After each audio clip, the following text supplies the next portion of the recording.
Hi guys, good morning, good afternoon from whatever part of the country you might be watching from.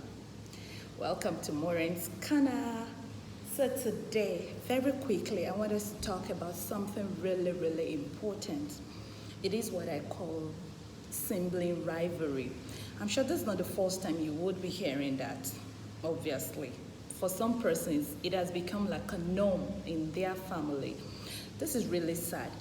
So it is so unusual. It is not so unusual to hear that when a lot of people are discussing this topical issue, you hear a lot of people come up with the fact that one main reason or one of the leading causes of sibling rivalry is poor parenting. I beg to digress a bit. I absolutely agree with them. Poor parenting, particularly when it comes to the point where a parent prefers one child to another, or it gets to a point where a parent has a favorite child. I mean, some of these things, they can be little sparks that can actually lead to sibling rivalry, even when those parents are no longer alive with us, with the kids.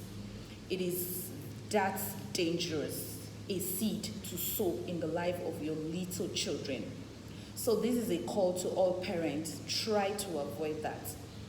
Let your children be your friends and just simply understand them. See them as being equal. See them as being wonderful gifts that God has given to you. And of course, as a parent, you're more like a caretaker. So having said that, I think another thing again that we should look into as regards a leading cause of sibling rivalry is some of these seemingly little things you see people talk about, maybe in places of worship, or you see some of those little ideas or notions that people grow up with in their head. God is a God of order. There is an order in the Bible. We saw the case of Joseph's children, for example, how Manasseh is the oldest, Ephraim is the youngest. We saw how the order was changed. I don't want to go into that deeply. But then, I mean, there is no big deal. There is no joy, kind of, in it, where you have a family of, let's say, 3, and the youngest, I mean, God blesses him more than others, and it happens that the oldest or the eldest siblings have to look up to the youngest before they can survive. Look, God's ways are dynamic. I want you to follow me quite patiently so that you know the point I'm driving at. God's ways are very dynamic. We have seen families where even persons that they thought nothing good can actually come out of their lives. We have seen how God has, in his magnificent power, turned their lives around. No doubt about that. We've seen that. But I mean, it's not what my point is that when you have a family where you feel that, oh, you are the only one that is successful, you're the only one that is wealthy, and you feel so comfortable, you feel so happy that everyone is looking up to you. I mean, you see some things, some prayer points that some people make or some posts, it's very ridiculous to me. How you say, oh, you will be the only one standing tall in your family. For me, it's really not a thing of joy. Yes, you might be the one that have been privileged. You should see it as a privilege. As a privilege, you should see it that way. You shouldn't, as a matter of fact, feel that, oh, it's because you are the smartest, it's because you're the most hardworking. No. Time and chance happen to them all. That is what the Holy Scripture says. So sometimes it is just out of God's benevolence, it is out of God's mercies that, okay, some persons are more privileged than the other. For me, I have 2 brothers. I desire a situation where every one of us, God will so much bless us that we will be sources of blessings to people out there. Not a situation where maybe, for example, I am so wealthy to the point that my brother begins to look up to me, my elder brother, before he eats or something. No, I do not want such. I want a situation, yes, I know everybody in the family cannot have it equally, but I mean, let everyone be fine. And you see, my mother would always say something. She always says that envy is a fight that can never end. It doesn't end so quickly.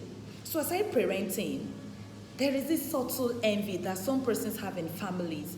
And if you keep having envy, I'm telling you, you will always be rival to your siblings, no matter what. There's nothing anybody's going to do about it. You keep having that rivalry. So as not to make this video long, this is me saying that if you are a parent today, don't ruin your children's relationship consciously or unconsciously. Because when you are no more, this thing transcends to generation, even to their children. That's the sad thing with sibling rivalry. That's really, really the sad thing about it. It transcends, and this is really, really bad. For some, you have a child, maybe one happens to be doing well, that suddenly becomes your favorite child of all of your children. That's bad. As a parent, we have a lot of parents doing that. Maybe you have children and one or two happens to be the ones that can send you money or phone, take care of you. I mean, you do not have to make those ones your favorite set of children of your favorite child. Some of you do not know how life works. Some of you are even ignorant of the fact that life is in circles. I mean, what goes around turns around. Someone can sleep as a pauper and wake up being the wealthiest. I'm telling you, God's ways are dynamic. So to avoid this, please, parents, be close to your children. Make every one of them feel loved. Let them feel loved. Don't ever discriminate, segregate them in your mind. It is very risky. It is something that if you die, if at all you are in heaven and you can see them down on earth, your heart will bleed. You'll be like, so this is what I've caused in the lives of my children. And I'm also praying that for every family having all of those rivalry, I mean, aside from praying now, this is me trying to tell you, you can take the bull by the horn, reach out to your siblings if need be. Some are spiritual anyway.